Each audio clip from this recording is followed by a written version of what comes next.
So for starters, how are y'all doing this morning? Good. Very good. Don't y'all be trying to act all innocent like y'all be cutting up, but we not about to do. We're well. Yeah, we are. We're well. We're good. This is our first day back in the studio since the All About Love Market this weekend. So like we feel good. We're excited. Ready. This is like our Monday. So we just like we're rested. Getting back into the group. Okay, yeah. I saw where y'all had that event this weekend. It was a 2-day event, right? Yes. So talk about that. Like, what was the intention behind the event? What was the outcome? Well, the intention behind the event was really sort of all about what we want to do in this space because the event was actually not at all planned by us. Okay. The event was planned and curated by two young ladies that we've met since opening the studio. Okay. But the intention of the market was to celebrate love in all of its forms, platonic love, romantic love, and self-love. And we had vendors during the night and the day event. There was a photo pop-up by Taylor Simone, who's at Golden Time Tay on Instagram, and Tyranesia, who is House of Sassafine on Instagram. Those are the two young ladies that organized it. But it was beautiful. It was magical. We had so much fun. We laughed so much. And people just came through and caught a vibe. And it was nice because every time we have an event, it allows people to be introduced to our space or to visit our space for a reason. And we want that. Yeah, and what an appropriate place to have an All About Love event, because I remember the first time I came to y'all studio, it was for a hot yoga session. And I remember walking in, like, I'm a sucker for aesthetics. So the moment I walked in, I saw them dry roses hanging from the ceiling. I was just like a kid in a candy store. I was captivated by it, but it wasn't even just the look of it. It was the feel. I felt welcomed and I felt warm. I remember like crying in that session because I didn't expect to have that type of reaction. If you come to the studio for something and you don't like have an emotional reaction, we cry so much in here with people. Even this All About Love event and just the people who came and we were able to engage with, it's always, everybody walks in and leaves out feeling full. So people have literally said, I walked in feeling empty or walked in feeling with one emotion, but you leave out full, feeling good, and like the demographics of people that have walked in and said this is a vibe, just from white men walking down the street, popping in to be nosy, or popping in customers, have literally been able to express the exact same feeling and emotion, and this is a vibe and this is nice, and we're like, yes, exactly. Yes, we are very much, two Black women who have opened this space and we have these ideas about it. But first and foremost, we want it to be very welcoming to everybody because that's just who we are. And if you belong here, you'll feel welcome here. Yeah. And that's what we get. Everybody that walks in the space feels very welcome. From the music we're playing to the greeting naked. Hey, to how honest we are about how we interact with one another, and it's just it's like family. It's like visiting our house. We never imagined this place, and we say this to everybody who asks. I was we were never looking for this space for ourselves. We were definitely always looking for this space with the means to share it with other creators and share with other people and have events like we were able to hold this weekend. Someone else's dream and vision being able to be realized in our space. That's what we wanted. And just to always show people the impact that space can have on your mental well-being.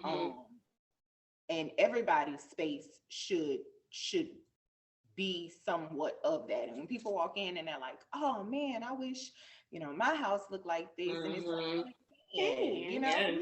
and if you're very intentional about it, it absolutely can. No matter what that space is, there are things that you can put in that space with intention that can serve you. Or take out of it.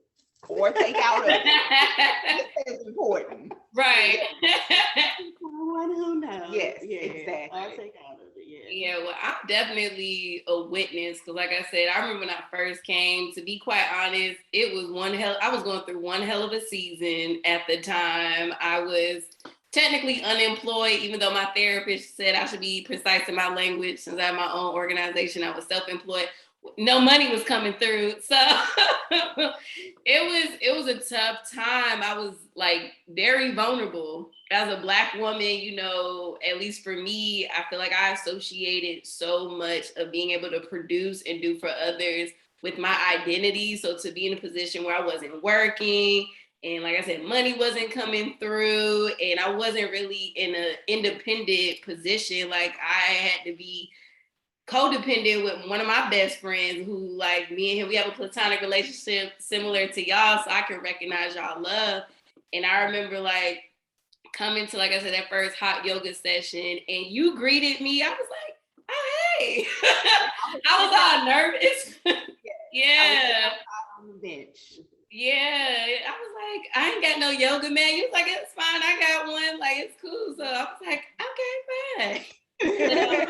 I want to know, like, because y'all talk a lot about like being very intentional about this space, being like welcoming, and I would even call it like it's a sanctuary. I legit want to pull up and just sit there sometimes. So why, like, what was the intention behind y'all wanting to create a space like this? Like, what was the journey of creating an apartment for lifestyle?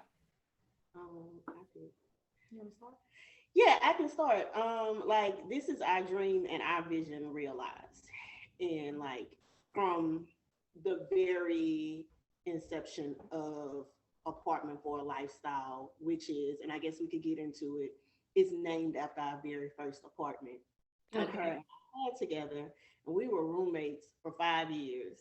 And so first thing we did was like before we gave this lady any money to actually be there, we started decorating. We were decorating, and like not just any decorating, but we were like decorating, being very intentional about every space. Every room down to the washroom, down to where the washroom. We were very intentional about what every single space looked like in that place, and that's what our lifestyles had become from that point forward. Every event, everything we did, went from hosting to inviting people over. We always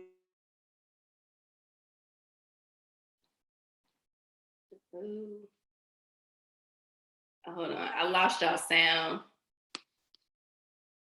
Oh no, we cut out. Can y'all hear me? Oh, there y'all go. Okay. Oh no. It's fine. Where did it cut off at? You were saying y'all were inviting people in for events. Like, yeah, we would host events and parties, but no matter what it was, even if we started going over to our friends' houses, doing the same thing for them, and making sure that they were also creating the same type of spaces in their home. And I think the first thing we realized is that everybody felt like you needed a budget to do anything. And then we were like, yeah, we just literally, we couldn't afford 2 curtain panels. So we cut it in half. And people were like, oh, I really like how, it's not so big. It's not. And it's like, that's because we had to cut it in half. But just, little things that we were doing that were just what we could afford to do. Mm-hmm. But it was also us being intentional about wanting to create a certain look or a certain vibe for ourselves. And then we were doing it for ourselves, but anytime anybody visited, they were appreciating the space.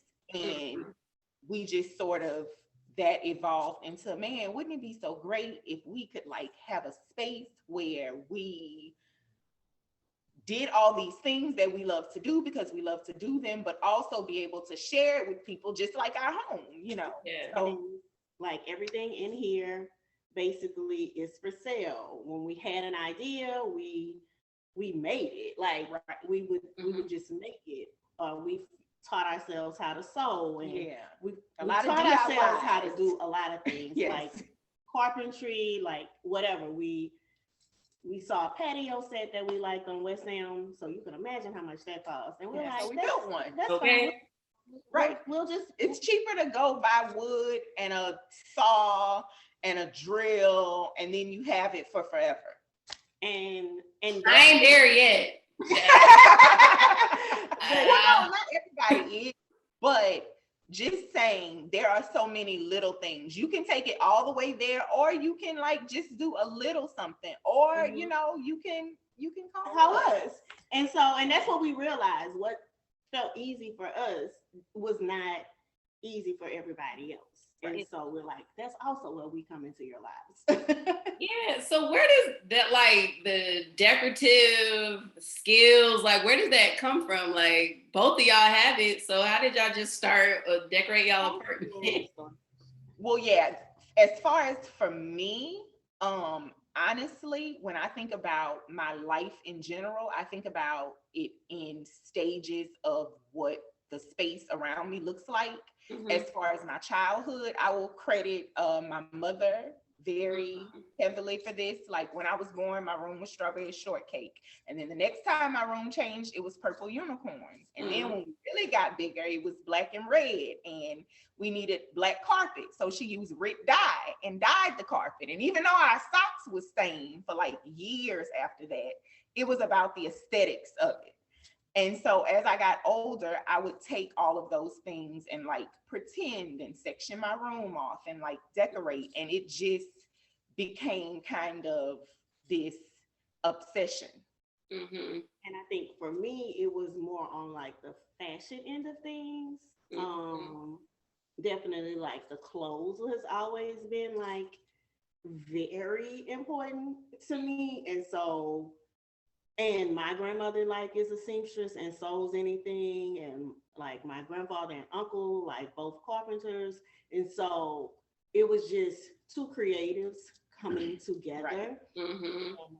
I was always if you're very mindful about what you look like, 9 times out of 10 you're very mindful about what your space look like, because style and taste is just that. And so when we merged together, it was just like, it was like we kind of, you know, we push each other where it's like, no, but you can do that. And it's like, okay, well, you can do that, you know. And if somebody is always there sort of telling you to try, it just makes it easier. And we definitely, you know, if one of us is down, then it's like, okay, well, let's see, you know, because not everybody would have been willing to go to Lowe's and tackle building a patio. But like she said, she knew carpenters. My dad, when I had a playhouse when I was little, it was because my daddy built it. And so my grandfather was a carpenter. So building and making, like I feel like there's nothing my daddy can't fix or build or do.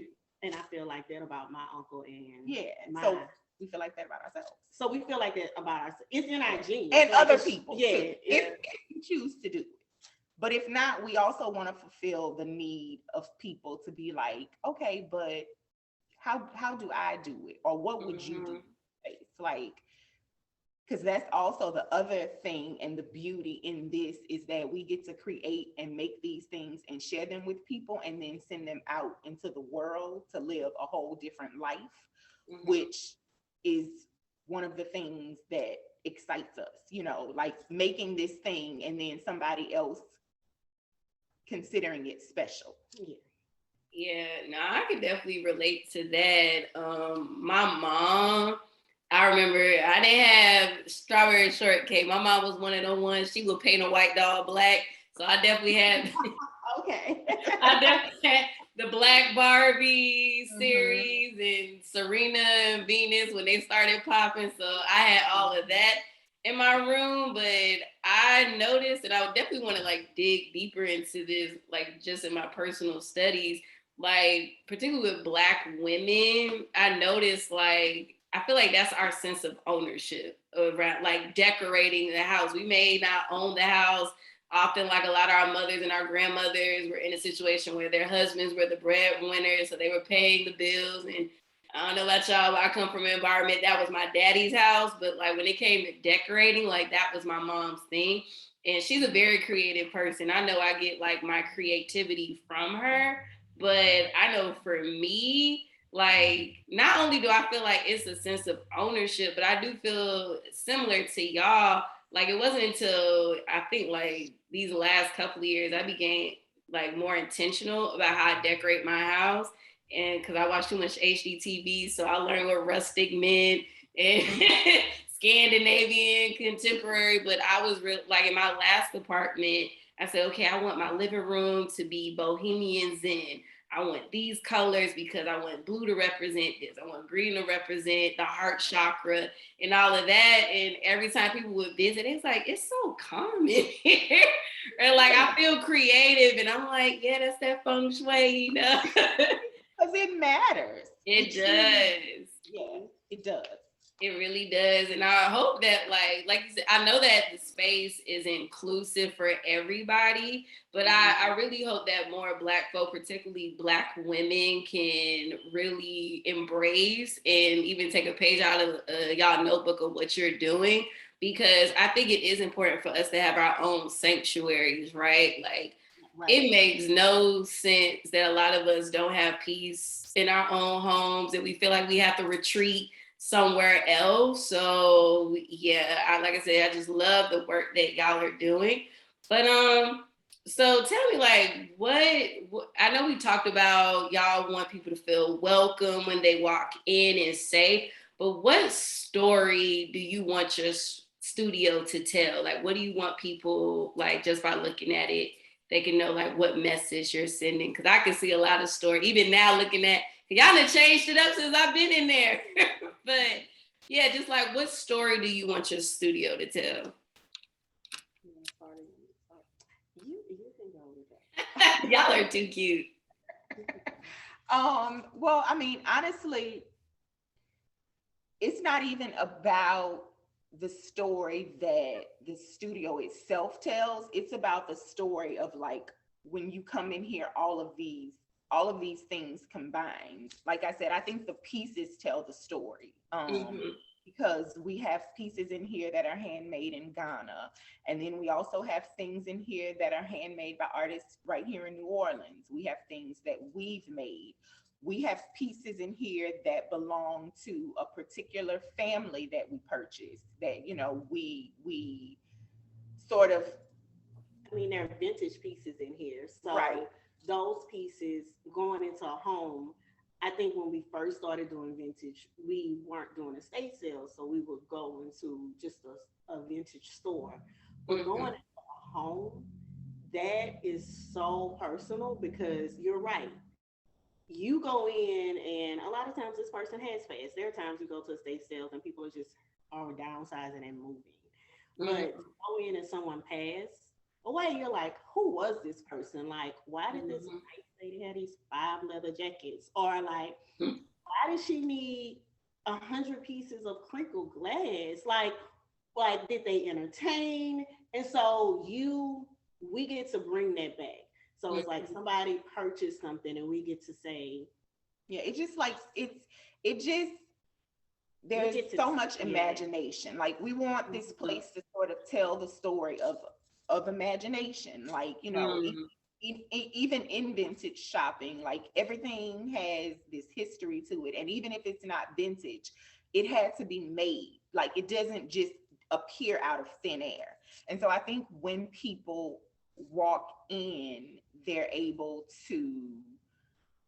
imaginations are able to get carried away. They're able to see themselves, you know, in a space like this that is their own, because they're able to feel so very comfortable, because, you know, one of us is always here. And so you get to hear what could be a very personal story, or just get to see, like, you know, there's nothing that is so special or outstanding about us to have this space or have these things in this space that anybody else can't have. And it's a lifestyle brand. And so the story is there's a selection of books that we have personally selected and curated. And I think a customer came in and was like, it just feels so well curated, these things you pick. And it is. It's curated by us. Right, exactly. We buy things that we like and make us feel better. And we ask ourselves the question. And Sheca will check me all the time. Would you put this in your house? And if the answer is no, we don't buy it. Put that back down. Yeah. And because we're shopping for us.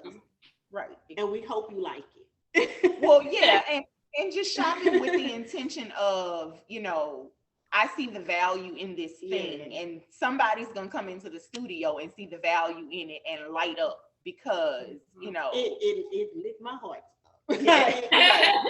It made me happy, so it's gonna have to make somebody else just as happy. And that fills us up to see people walk in and love things, or to see people walk in and say that they feel better, or see people come and curate events and they come to life in the space. Like, that's filling us up. Because people are like, bring decorate. No, it's decorated. Like, this is the aesthetic. Yeah, just come as you are and bring a vision, and that's beautiful. And I love that, like, y'all story or y'all intention is like, it's just to stir people's imagination. You can develop your own narrative, right? Based off of whatever you feel connected to in here. And I think that's beautiful. So y'all are two Black, y'all identify as women, right? Because I want to be politically correct. Okay, just making sure. So, like, what does it mean to be Black women owners of this studio in New Orleans? Oh my God. Gosh. Like, I think it means so much more to be the owner of a studio in New Orleans than the Tremaine. Talk about it. Like, it means being a part of a history. It means like carrying on. It feels sacred. It literally feels like sacred ground. Like the legacy of the people who have come. Like, this used to be a pool hall, and like the history was like here. And it means taking up space. That's what it means. Taking up space in a place that has welcomed us as Black people, and as Black women for so long, like literally walking the same, earth as people who felt safe here for so many years. And being role models for our daughters, it means it's having a voice. Right. It's creating a table for other Black women. So like, that has definitely like been a purpose of ours. Like, we got a table for you, sis. Come sit at it. We'll pour into you. You pour into us. That's what it means. It means being inspiration to other women. Like, I'm an educator, and sad enough to say, when my other educator sisters come in, they're like, yes, you made it. You're living out this other part of like your dream and your vision. And they also have dreams and visions that they want to live out. And then they feel like, well, if you could do it, I can do it too. And I gladly share my story and journey of getting here from education and making it to this point, and how it wasn't easy, Talk more about it, because I'm a former educator too.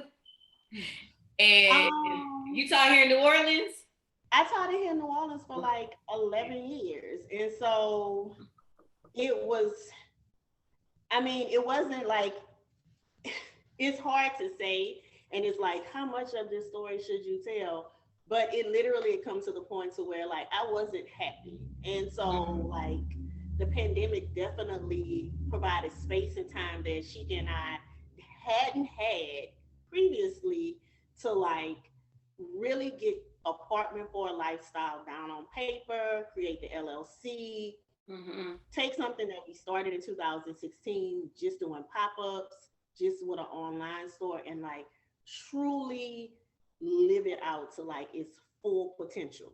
That meant some things had to become secondary, and that meant our other jobs became secondary. And so from that point, you know when a person is coming to work and not giving all that they, because I had to make a choice of what came first. And Apartment for a Lifestyle came first because opportunities began to come to us because we were taking ourselves seriously that we could not pass up. So for me, it was a simple prayer. God, I have served in education. I have given my all. I have worked in some of the hardest schools in the city. Whatever lesson it is you have for me to learn, I'm gonna need you to write it in 110 fonts. Need to see it. I should have it by now. And that Wednesday, I didn't have a job. I think that maybe on a Sunday. That Wednesday, I no longer had a job, and I never not had a job. I never been anywhere. But sometimes things I wouldn't have walked away out of your way. I wouldn't have walked away. You know, sometimes the universe knows to move things, and then if you are ready for it, in that moment, magical things can begin to happen, and then you just continue betting on yourself because you see that you can do it. And when you're working for someone else, you are showing up, but you showing up for them every day.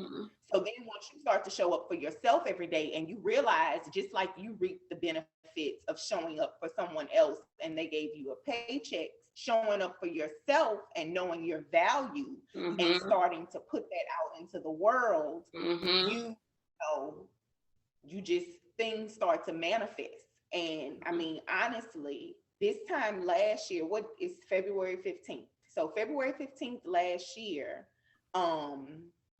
Alicia had been, we are part of a collective also, which was one of the opportunities that presented itself, that once Alicia had been forced to let go of what she was holding on to but didn't really want, it was like, okay, well now y'all can be a part of this collective because she can give that time. And I was living in Philadelphia at the time, this time last year. But I had already committed to moving back to Louisiana because I had a dream that said, if this is going, if y'all are going to do what y'all want to do, y'all have to be in the same place.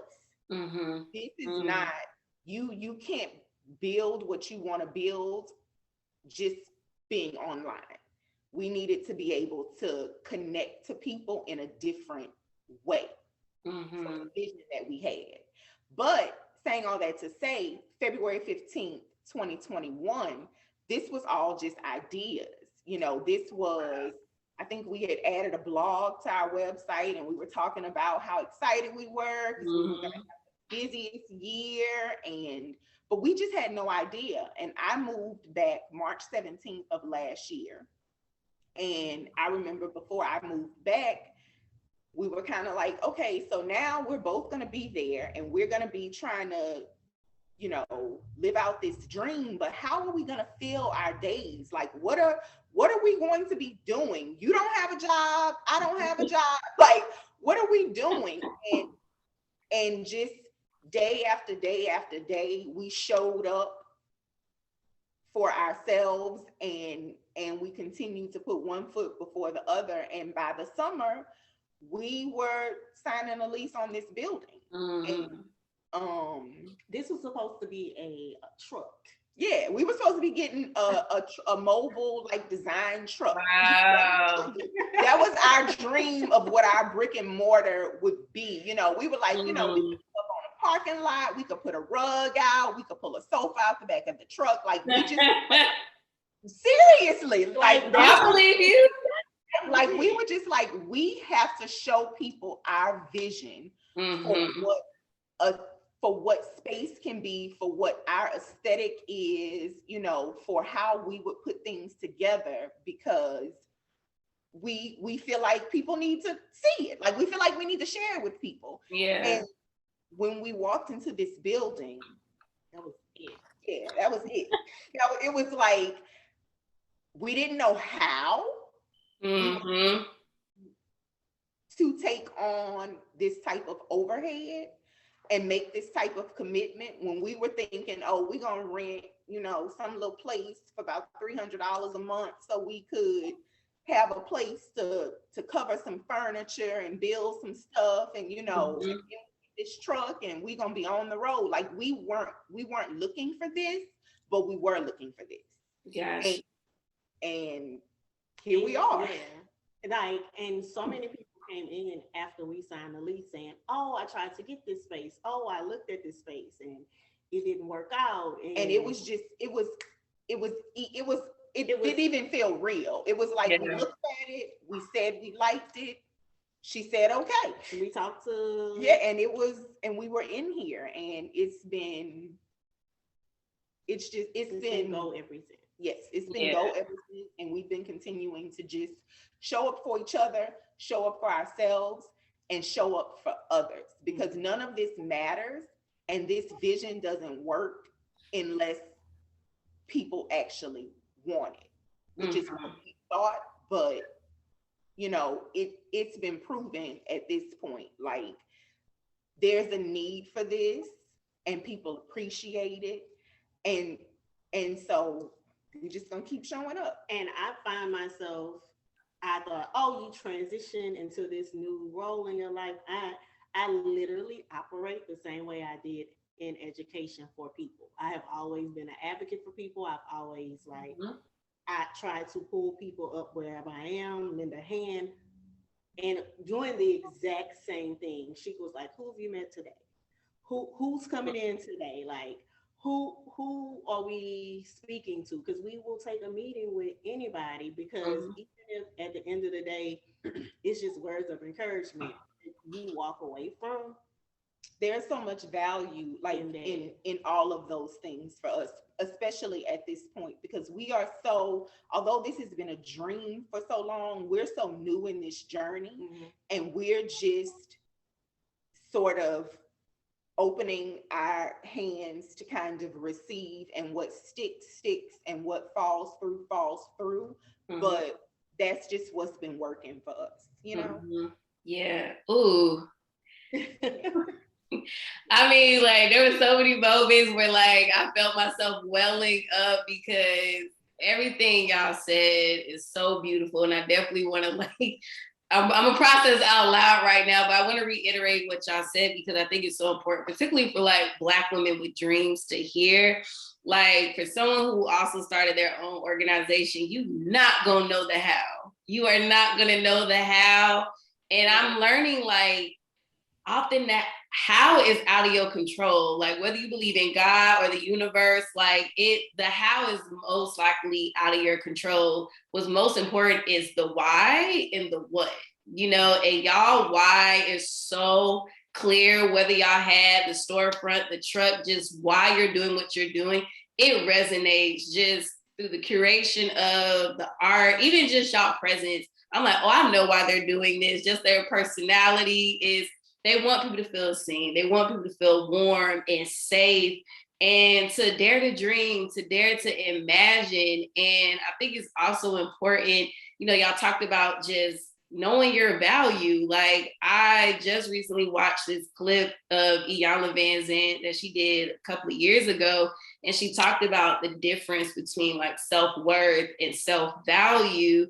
And I'm paraphrasing, but she was basically saying, like, a lot of us we do it backwards. We're so concerned with self-worth, and in terms of, like, we are dependent on external validation to determine our worth and our value, and which causes us to overcompensate and to overdo, to, like, prove ourselves to people. But she was like, when you get a sense of self-value, when you can, like, I think she said, when you can hold yourself within yourself, I think that's how she described it. And, like, and then I got where sis was going with it. I guess she was saying, like, when you can really get in tune with who you are and what you have to offer and what it is that you truly desire, and lead with that, then leave the rest of the universe. Like whatever you want is going to come to you. It's going to come to you tenfold, because here it is. Y'all were like, look, we were happy to just have a truck. Listen, yes. We were just happy to have a truck. And y'all have a whole beautiful studio that people are like, oh, can I pull up and do an event? Like, that is amazing. Yes. So shout out to y'all. And even with you, you were willing to continue to sacrifice your joy and happiness, you know, of being an educator. And it's something that you love. But like a lot of us do, we sacrifice our dreams and our desires for practicality or what's logical. And especially if you're a parent, like, I got to feed this kid. I can't go from having a steady income to, I don't know how these bills gonna get paid, but baby, when they say faith the size of a mustard seed, like, y'all are a living testament of that. So maybe we'll see y'all. But honestly, couldn't do it without each other. Like, we literally. Yeah, because you get tired, you get discouraged.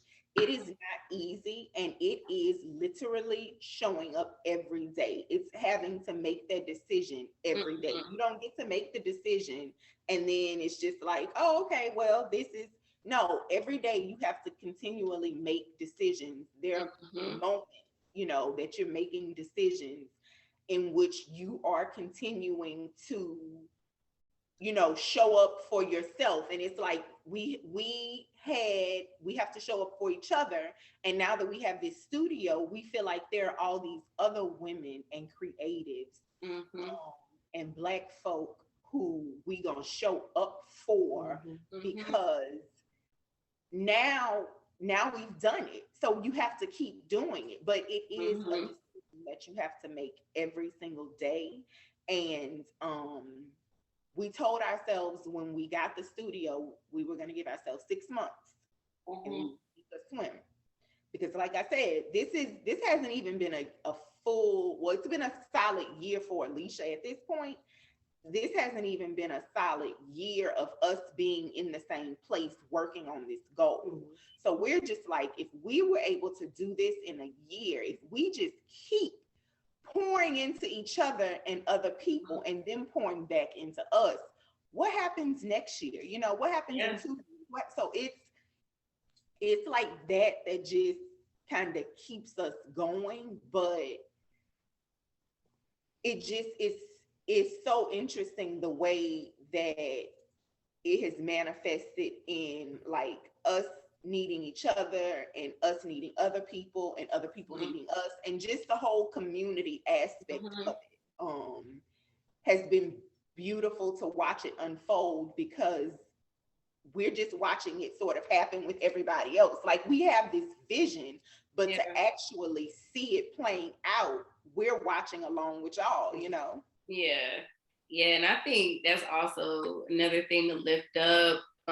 Is you don't have to do it by yourself. Like, even if you're the only owner, make sure you have a tribe and a community of folk that are going to help hold you down and support you, you know? So we're getting ready to round out the conversation, but I really want to know, like you said, if y'all been able to accomplish this in less than a year. Like, I think when I pulled up, y'all had only been maybe like 6 months, and I'm like, dang, and y'all built this month. We opened September 20, was it 24th or 26th? It was we opened at the end of September. Wow. And I remember pulling up like October, so that's saying a lot. And I was shocked. I think in July, and then the hurricane hit, and that was like a very discouraging moment for us. So everybody was safe. I'm like, no, my opening was supposed to be exactly. This is an entire month of revenue we thought we would have. This didn't happen, and it could have been discouraging, but we were like, no, because we've been showing up every day, and we have been working. And we gotta say, when we did have our opening, the way women showed up for us, like to help us at the opening, oh my God, it was like chicken and champagne. I know that's right. Wine, Chef Judy wine. Yep, like Brandy did Tapas and Queen Lakanja, who's Raina, who's opening up a Black-owned tea room on Oak Street. Okay. She came through. We had decorated jewelry, and so it was just like people was showed so up. overwhelming. People showed up. Nobody left. Right, exactly. People showed up and they felt it was like immediately people got it. Like they showed up, they sat down on the couch, they hung out, and it was like, okay. Like okay, we can do this. I get it. Yeah. I can do this. No, that's beautiful. So with less than a year in the game, what is your vision for the impact of the community? Like how do you envision this space expanding? I'll say, like, our business license says that we are a cultural concept studio. And we worked very hard to get it to say that, because we didn't want it to just say that we were a retail store. Right. We wanted it to represent exactly what this multi-purpose space is. We want people to continue to come here and have experiences that spark their imagination in all sorts of ways. Whether you walk in here and you see us covering a chair and you realize how easy it is and that you can go home and do it, or whether you walk in here and you say, I want to hire y'all to design my house or my office, or whether you say, I want you to be my personal shopper. And this is like, no matter what it is, our vision for this space is for us to be able to continue to serve people, ourselves and each other, with like the talent and abilities that just come naturally and make us happy to share. Yeah.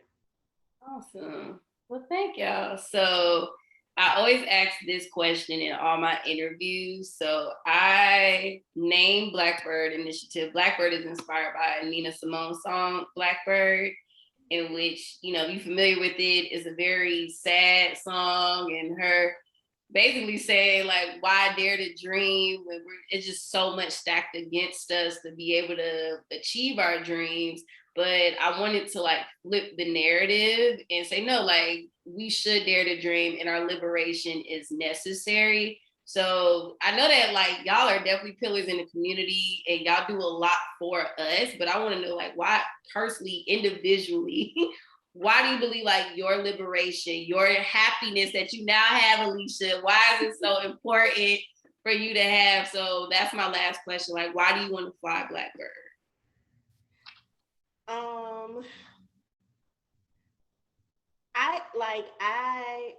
I think it comes back to showing up for yourself. Like, I can't have anything to give if I'm not walking in my full happiness, my full joy, and continuing to pursue my best self, my better self, and continuing to grow. And being in a space where I wasn't happy, I was stifled, and so that growth wasn't happening.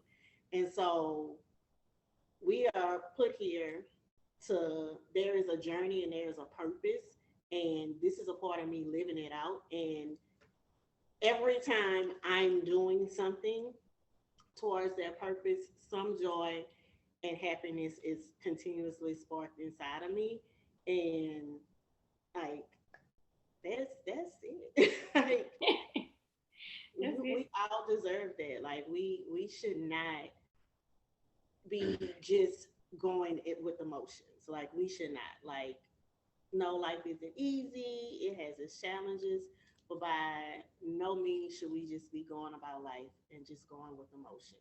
Like, we should be working on ourselves, working on our community, giving and pouring, and in return, it all pours back into us. Like, Amen. Sheca, what about you? Question?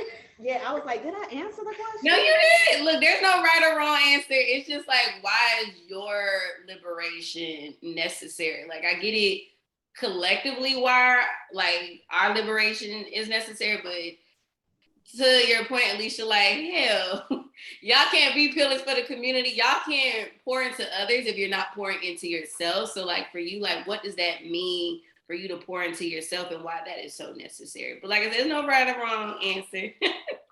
Well, I mean, I think that that's everybody's birthright. Like, you get to a certain point and then you begin to make decisions to create and build the life that you want to live. And so every day you make decisions that either make you happy or unhappy, that either fulfill you or they don't. And when you begin to let go of any and everything that you feel like doesn't serve you, then you just continue to get better. And I deserve that. Like, I deserve to be happy. Life is short and then it's gonna be over and I'm not sure what's gonna happen after that. And so with this time, with this life, with this right now, I'm gonna make decisions in moments that make me very happy. Awesome. Well, thank y'all. But tell the folks where they could find you, social media, where they could pull up on y'all in New Orleans if they're here. Give all the information. Yes. Well, you can visit our website, which is apartment4lifestyle.com. We are going to be making updates to it to keep people abreast wherever they are about what's going on with us and with the studio space. You can shop with us at 2201 Dumaine Street. That is the studio location. The corner of North Galvez and Dumaine. We're on the corner in a peach building or pink. Just put it in your GPS and it'll bring you to us. And then you can also shop with us at Merchant House. We're part of a collective that is on Camp Street. Temporarily, it'll be on Magazine Street again soon. Our Instagram is apartment4lifestyle. We're pretty active there as far as letting people know about upcoming events and things that's happening. Yeah, that's it. Well, thank y'all. Thank you. Thank you so much for having us. Thank you.